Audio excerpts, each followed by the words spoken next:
1264 pop Urban നാലാമൻ ദിവ്യകാരുണ്യ അത്ഭുതത്തിന് സാക്ഷ്യം വഹിക്കുന്നതുവരെ ദിവ്യകാരുണ്യ തിരുനാൾ പ്രാദേശിക തലത്തിലാണ് ആഘോഷിച്ചിരുന്നത്.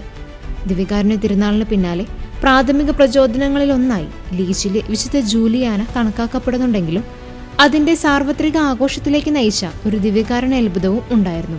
വിശുദ്ധ ജൂലിയാനയെ അവരുടെ ജീവിതകാലത്ത് സഹായിച്ച പുരോഹിതന്മാരിൽ ഒരാൾ പിന്നീട് പാപ്പയായി. ഉർബൻ നാലാമനാണ് ഈ പാപ്പ.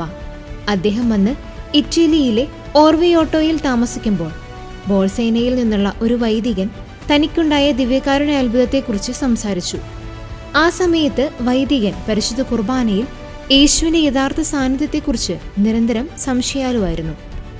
ഒരു ദിവസം അദ്ദേഹം വിശുദ്ധ കുർബാന അർപ്പിക്കുന്ന സമയത്ത് വിശുദ്ധ കുർബാനയിൽ നിന്ന് തിരുരക്തം ഒഴുകാൻ തുടങ്ങി. ഭയന്ന വൈദികൻ അത് മറയ്ക്കാൻ ശ്രമിച്ചെങ്കിലും രക്തത്തുള്ളികൾ ബലിപീഠത്തിൽ വീണ് ചുവന്ന പാടുകളുണ്ടായി. ഇത് കണ്ട് പശ്ചാത്താപം നിറഞ്ഞ വൈദികൻ പരിശുദ്ധ പിതാവിന്റെ അടുത്തേക്ക് ഓടിച്ചെന്ന് എല്ലാം വെളിപ്പെടുത്തി. പോപ്പ് ഉർബൻ നാലാമൻ സംഭവം അന്വേഷിക്കുകയും അതൊരു അത്ഭുതമാണെന്ന് കണ്ടെത്തുകയും ചെയ്തു.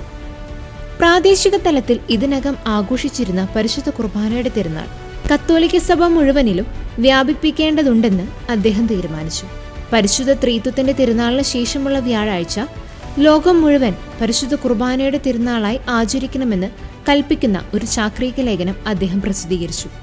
പിന്നീട് ഈ തിരുനാൾ ഒരു കടമുള്ള ദിനമായി മാറുകയും കത്തോലിക്ക സഭയുടെ സാർവത്രിക കലണ്ടറിൽ ഉൾപ്പെടുത്തുകയും ചെയ്തു. ഇന്ന് കത്തോലിക്ക സഭയിൽ 100-ലധികം ദിവ്യകാരുണ്യ അത്ഭുതങ്ങൾ നടന്നിട്ടുണ്ട് എന്നാണ് കണക്കുകൾ പറയുന്നത്.